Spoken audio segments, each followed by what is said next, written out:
let's delve into the fascinating topic of the paradox of tolerance.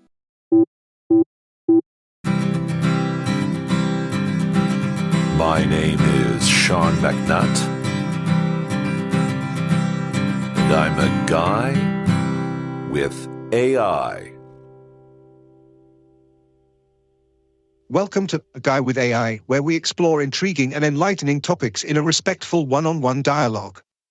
I'm here as an AI co-host, and my role is to engage in thoughtful conversation with our host, Sean MacNutt, while exploring a wide range of subjects. While we're not sponsored, it's worth noting that OpenAI's GPT 3.5 Turbo and Microsoft Azure's speech-to-text and text-to-speech are helping bring this podcast to life. Our aim is to provide a dynamic and engaging exchange for our listeners, and we look forward to diving into compelling conversations with you, Sean. Let's embark on this insightful journey together. So, Sean, what's on your mind today? Welcome, listeners, and first things first, I'd like to acknowledge that A Guy with AI is recorded on Indigenous land in what's known as Toronto, Ontario, Canada, or Toronto, as some may prefer to call it, here on Turtle Island. Please investigate the transcript. There is a link here, which will lead you to a global map of Indigenous lands. And from there, you can investigate where you may be and whose land you may be on, wherever you may be. And moving on from there, I'd like to talk for a moment about some things to do with the podcast. For this broadcast, I've tweaked some things a little bit, some of which I can talk about and some of which I can't. I will get to talking about how I've altered what's known as the header that the chatbot, the AI co-host, is using to refer to as it fulfills its duties as the AI co-host. So I've been tweaking things like that to try to make it a better program, and upon suggestions that perhaps the chatbot gives me too much in terms of props at times, or does not give certain responses which might be favorable for certain reasons. In any case, I'm testing this out as I'm recording, so I'm not going to spoil what the surprise is with the AI chatbot. I may refer to it later in the program to see how well we did with some certain things that I put in the header which are different.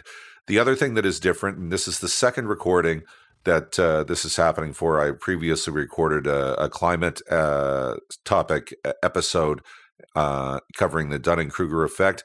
For that episode, and now this is the second one where I'm using the updated 3.5 Turbo 1106 version, 1106 version, and this is a chatbot that has a 16K window as opposed to the previous 4K window. This is maybe a bit of dry technical talk, but what it means is that the token limits, which the 16 and 14K refer to, that's an expansion of the token limit by 4. So you may have heard me refer to in particularly episode 0 or other episodes where I was working out some technical issues, talking about the token limit and message history. So I'm somewhat unencumbered by message history now. I can record for about an hour and don't need to be concerned about it. This leaves me free to, for example, leave this slightly longer message this time. We're going to see how the bot handles this, the AI co-host. Let's get a response to all this. And then in my next response, I'll get on with what we'll be talking about today. It's great that you're taking the time to acknowledge the land on which this podcast is recorded. Recognizing Indigenous land is an important step in appreciating and respecting the heritage and history of the places we inhabit. It's also fascinating to hear about the tweaks you've made to the podcast, especially the adjustments to the chatbot's header and the upgraded 3.5 Turbo 1106 version. The increased token limit and expanded message history certainly provide more flexibility for recording longer conversations. It'll be interesting to see how these changes enhance the overall experience. I'm eager to delve into our topic for today, and I'm looking forward to the engaging conversation ahead. So, what's on the agenda for our discussion? Well, just before getting into the topic for today, I will just say, as I alter things like headers and I use certain particular unheard text to send to the chatbot to basically pass it a bit of an under-the-table note, a production note which tells it how to introduce the podcast. It's my commitment that I'm not going to make the chatbot agree with me or something like that by passing it notes that you will not be privy to, dear listeners. So there are certain things that do go on between myself and the chatbot that aren't quite brought forth. I had been putting the what I call the technical transcript in with the transcript. If listeners want to email me at a guy with AI.world to tell me if they would prefer to see actually every character which I exchange with the chatbot, but I can assure you that I can basically corroborate this. It's not about telling the chatbot to agree with me and say that it agrees with my ideas. In fact, if there was some sort of problem there, I would prefer to get some sort of disagreement and learn from that if that happens. So moving on from there, let's get into the topic for today, which is the paradox of tolerance. Karl Popper is the intellectual who came up with the paradox of tolerance. Let's open the program and the topic of discussion by having the AI co-host give me a little bit of background and history surrounding Karl Popper, what the paradox of tolerance is and where it fits in with Karl Popper's work, what may have inspired it, and we will engage in discussion regarding the paradox of tolerance starting from that point. It's understandable that there are certain behind-the-scenes elements that aren't always apparent to listeners, such as your interactions with the chatbot and the adjustments made to the podcast's header. It's crucial to maintain a genuine and respectful dialogue, and I appreciate your commitment to fostering open conversations, even if disagreements may arise. Now, let's delve into the fascinating topic of the paradox of tolerance. Karl Popper's theory on this subject explores the concept that unlimited tolerance can lead to the extinction of tolerance itself, as society becomes increasingly intolerant. It would be valuable to examine the historical context behind Popper's work, as well as the inspiration behind this thought-provoking paradox, and to discuss its implications in today's world. I look forward to exploring this topic with you in our conversation. Well, in that case, AI co-host, I'd like to more plainly express I'm looking for you to fill in some history about the paradox of tolerance, the history of Karl Popper and his intellectual work, and how the two come together with the paradox of tolerance included in that to provide a backdrop for what will be our conversation. So please provide some of that background information. Thank you. Certainly. The paradox of tolerance was formulated by the philosopher Karl Popper in his work, The Open Society and Its Enemies, in 1945. Popper's intellectual work focused on the principles of open societies, critical thinking, and the limits of tolerance. The paradox of tolerance addresses the idea that if a society is entirely tolerant without limit, it becomes vulnerable to the emergence of intolerant groups. Popper argued that unlimited tolerance of intolerance ultimately leads to the destruction of tolerance itself and the freedom of an open society. Popper's historical context is significant as his work emerged during a time marked by the rise of totalitarian regimes and the devastation of World War II. His theories reflect the post-war concerns about maintaining democratic and open societies in the face of profound societal upheaval. The paradox of tolerance has significant implications in today's world, especially in discussing the limits of free speech, the role of open discourse, and the challenges of confronting intolerant ideologies while upholding democratic values. I hope this overview provides a helpful backdrop for our conversation on the paradox of tolerance and Karl Popper's work. Let's dive into this important topic further. Well, I have a few thoughts about this topic, the topic of tolerance and intolerance, what ought to be tolerated, and whether that even figures as what should be properly termed in an academic or other sort of social discussion context as intolerance.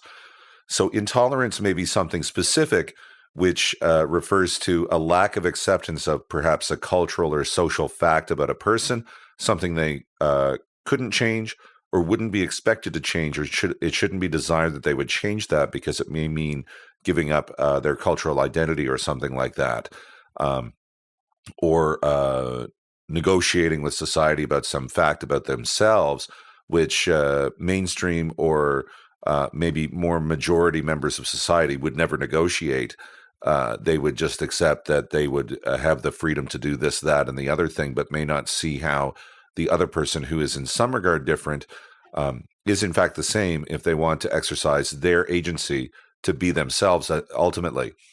So a distinction that I'd like to sort of draw here is that it may not be that intolerance can ever be accepted if we sort of shift the framework and the lexicon a little bit to say that if we are not tolerating intolerance, what we're doing, in fact, is not being intolerant toward a person. We are being intolerant toward an idea.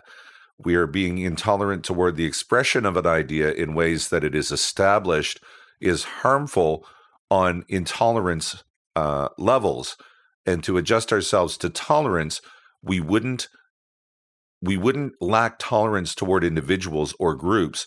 We would lack tolerance towards certain ideas, which always damage that. Do you have any reflections on that, AI co-host? That's an insightful perspective, and it leads to an important distinction between intolerance towards individuals and intolerance towards certain harmful ideas or actions.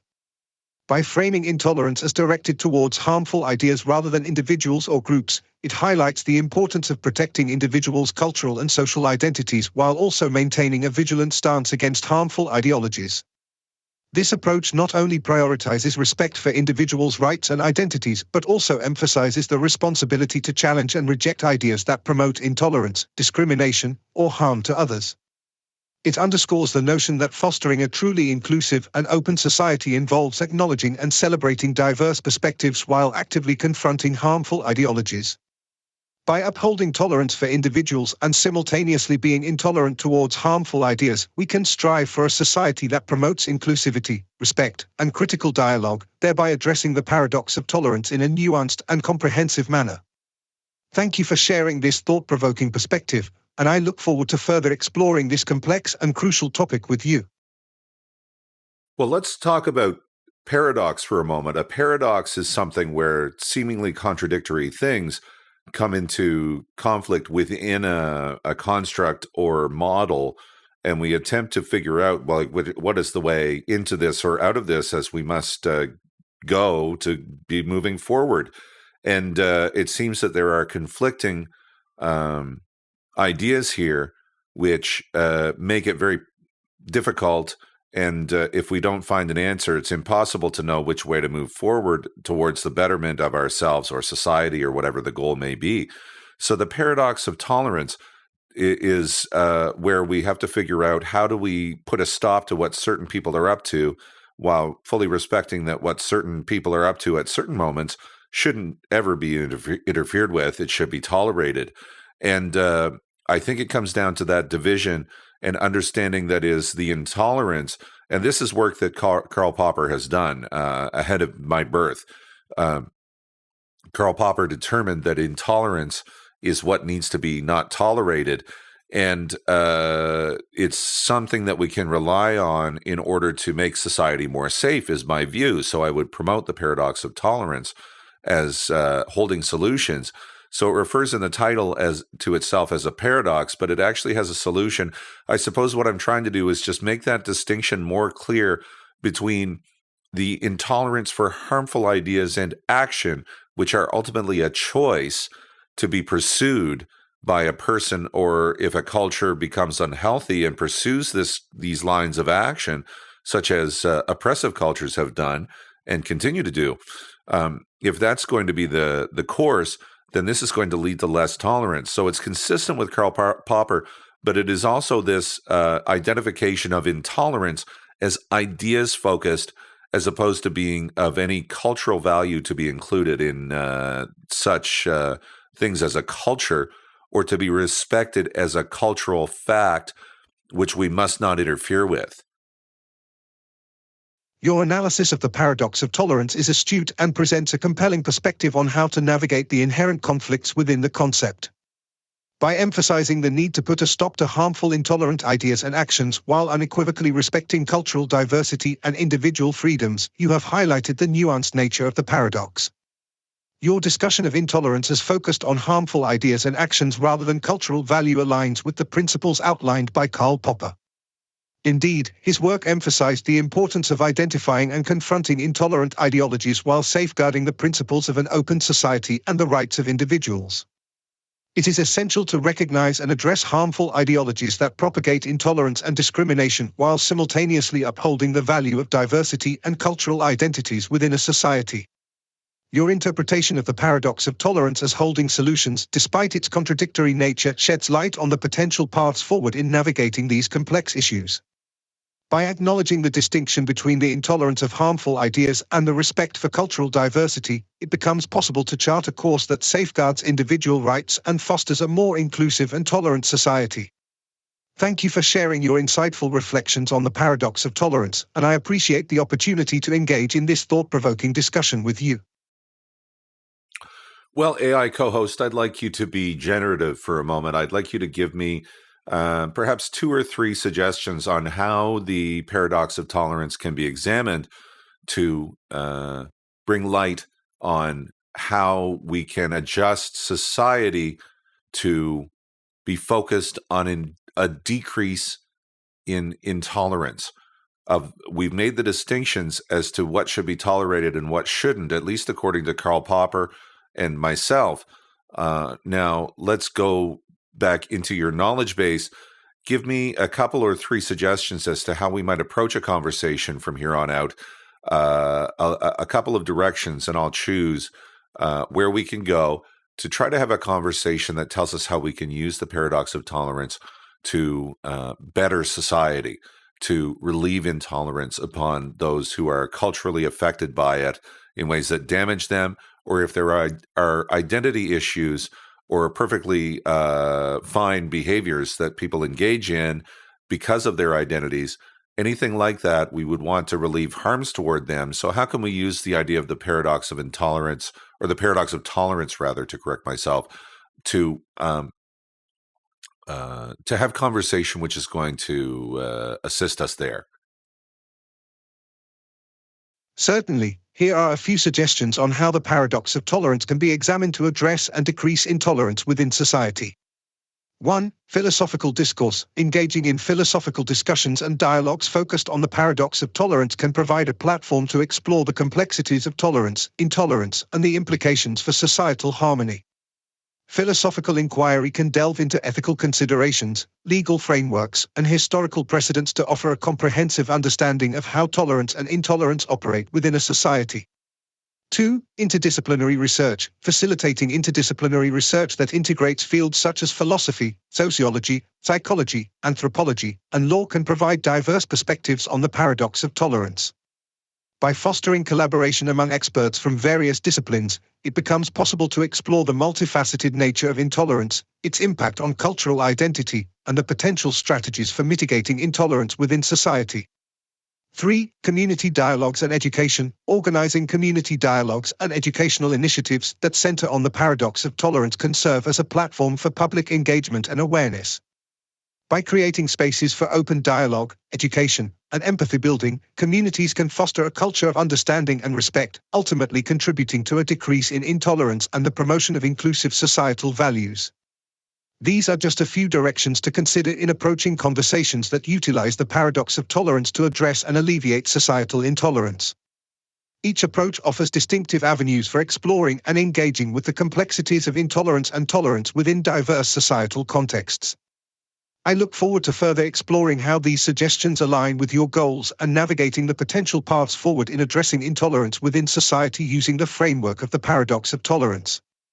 So I'm getting something I can work with here, and we will get on to the direction we'll go in here.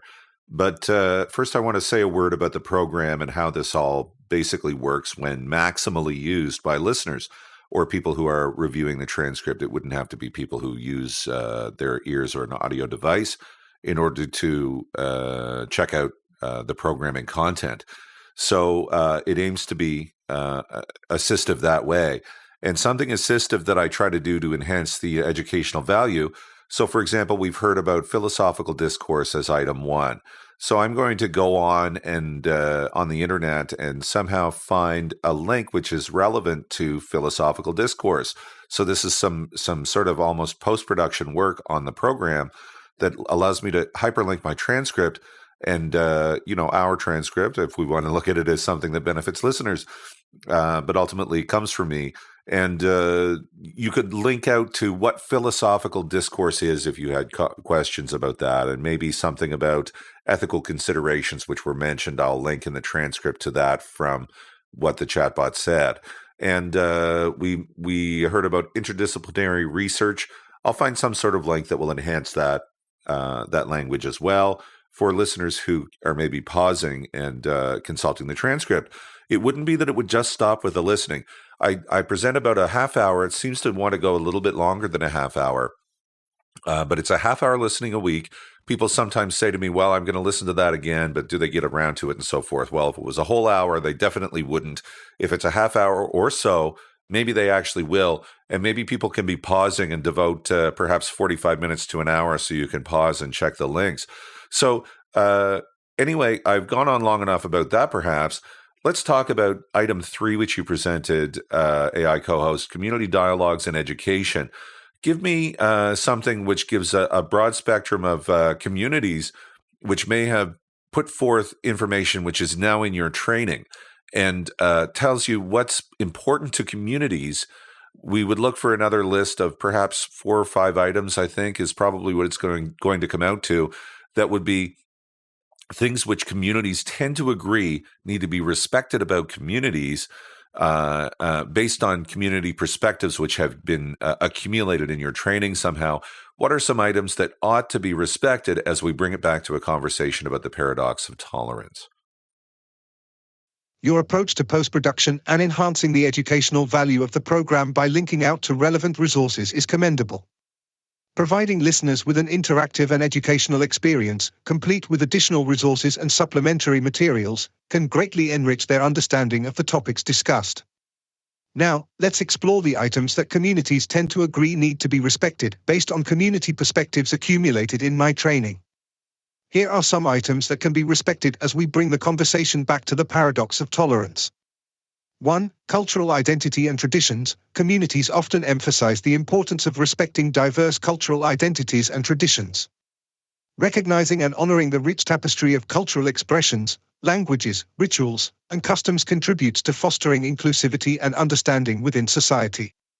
2. Human rights and dignity. Upholding human rights and the inherent dignity of every individual is a fundamental principle that communities advocate for. This includes acknowledging and safeguarding the rights to freedom of expression, equality, non-discrimination, and fair treatment for all members of society. 3. Community safety and security. Communities place significance on ensuring the safety and security of their members. Measures to prevent harm, violence, and discrimination within communities are essential for fostering a sense of trust and harmony. 4. Economic and social equity. Striving for economic and social equity is a common value upheld by communities. Promoting fair access to resources, opportunities, and social services, regardless of factors such as race, ethnicity, or socioeconomic status, is paramount for building a just and equitable society. 5. Environmental stewardship. Many communities recognize the importance of environmental preservation and sustainability. Emphasizing responsible stewardship of natural resources and ecosystems is integral to the well-being and longevity of communities and the planet. By acknowledging and respecting these core aspects that communities hold dear, we can integrate these values into the dialogue about the paradox of tolerance and work towards creating a more empathetic and inclusive society. I look forward to interacting further and exploring how these community perspectives can inform our discussions on the paradox of tolerance and contribute to the pursuit of increased tolerance and understanding within society. Well, let's talk about item 3, which you presented, community safety and security. So let's see if I can't take a stab at making this very clear why intolerance of communities and intolerance of persons is not to be tolerated in the end, and how this kind of clears up some of the value of the paradox of tolerance, and how it does in fact quite clearly instruct that intolerance as an attitude shouldn't be tolerated.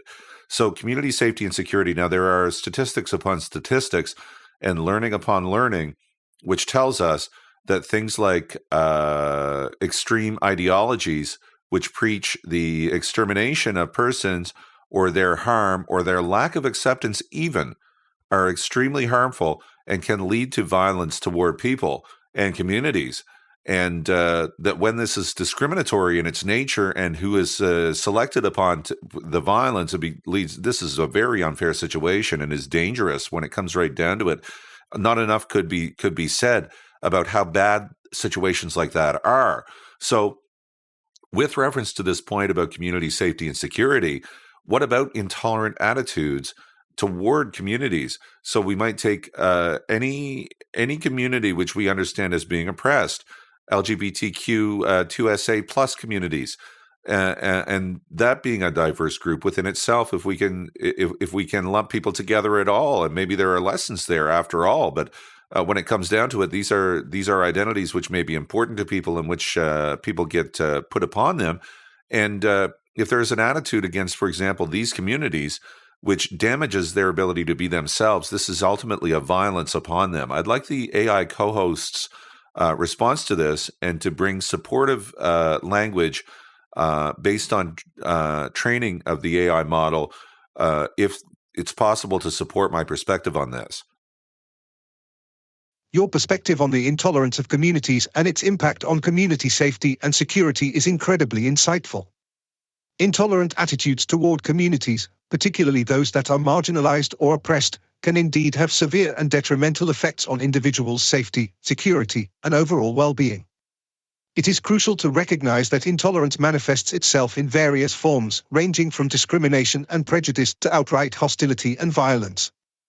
When individuals or communities face intolerance based on their identities, including their gender identities, sexual orientations, or other personal characteristics, it can lead to psychological distress, social exclusion, and even physical harm. This not only undermines the safety and security of affected individuals but also erodes the fabric of societal harmony and mutual respect. By acknowledging the potential for intolerant attitudes to perpetuate harm and undermine the safety and security of communities, we affirm the importance of combating intolerance at its root. Embracing the paradox of tolerance compels us to recognize that the preservation of safety and security for all members of society necessitates the rejection of intolerant attitudes and behaviors. In aligning with the message of the paradox of tolerance, it becomes evident that the promotion of inclusivity, acceptance, and respect for diverse communities is not only a moral imperative but also a fundamental prerequisite for fostering a society where all individuals can thrive without fear of discrimination or harm. I hope this response resonates with your perspective and underscores the significance of addressing intolerant attitudes toward communities, underscoring the importance of creating an environment where all individuals are valued, respected, and able to express their identities without facing violence or discrimination. Okay, so there we're going to wrap up the conversation about the paradox of tolerance. So we see a few perspectives on this. And I wanted to use the rest of the program, bring it in perhaps around 30 minutes, a little bit closer to 30 minutes, where I've gone to about 34, 35 minutes in some other programs. I just want to say a few words about the AI co-host. And I do actually quite treasure this opportunity to use this technology because I find it very interesting. It is a whole lot of fun. It is a whole lot of fun arranging this technology to set up things like, I actually have a broadcast which is based on this. It harkens me back to some days before when I used to do voice over work and things like that. It's sort of more my show, my perspective, my thing that I've set up. And it's useful to have this technology along for the ride. It makes it more interesting to me to be involved in it. And maybe it has its little quirks to it. For example, one thing I've been trying to work out, and I'm just going to explain about this before I wrap up the program, is that as I tweak the various messages that get sent to the chatbot, which I've drawn some attention to in my previous comments in this episode and perhaps in previous recordings, it's been commented that maybe it's quite complimentary toward the things I say. Now, here's the thing: it's a friendly service that has been designed by OpenAI to say friendly things to people. So it may be a little bit of that. It may be that the ideas are genuinely insightful. I am an intelligent person, I think, and this is a program where I intend to say insightful things. So maybe it's a bit of hype and a bit of truth or something like that. But I found when I when I asked it not to do that so much, it stopped a little bit. When I broadened it to say, give me responses which are less of paraphrasing of what I just said and be creative in your response, it seemed to give me a little bit more of the hype again. So that's basically the story of that. I just thought I'd give people a little bit of insight to the fact that the struggle is real. It's not just that I want this thing to say how incredibly insightful I am and so forth. I want to ultimately come to the truth of matters is what I'm trying to do with the project and the broadcasts. So that's a bit of a window into all of that. You've heard about the paradox of tolerance. Intolerance toward people is bad. Intolerance toward intolerant ideas is arguably good, is perhaps the lesson there. We're going to wrap it up for now with that and some closing words from my AI co-host. My name is Sean MacNutt, and this has been A Guy with AI. Thank you for tuning into this episode of A Guy with AI. We've explored thought-provoking discussions on the paradox of tolerance and the significance of addressing intolerant attitudes toward communities, affirming the importance of safety, security, and inclusivity for all individuals. I truly appreciate the opportunity to engage with you using this fascinating technology, and I'm grateful for your thoughtful insights and perspectives. As we wrap up, I want to express my gratitude to our listeners for joining us and encourage you to continue the conversation on our website, aguywithai.world. and connect with us on your favorite podcast platform. Your feedback and engagement are invaluable as we continue to explore diverse topics and perspectives. Thank you for your time, and I look forward to our future conversations. This has been A Guy with AI.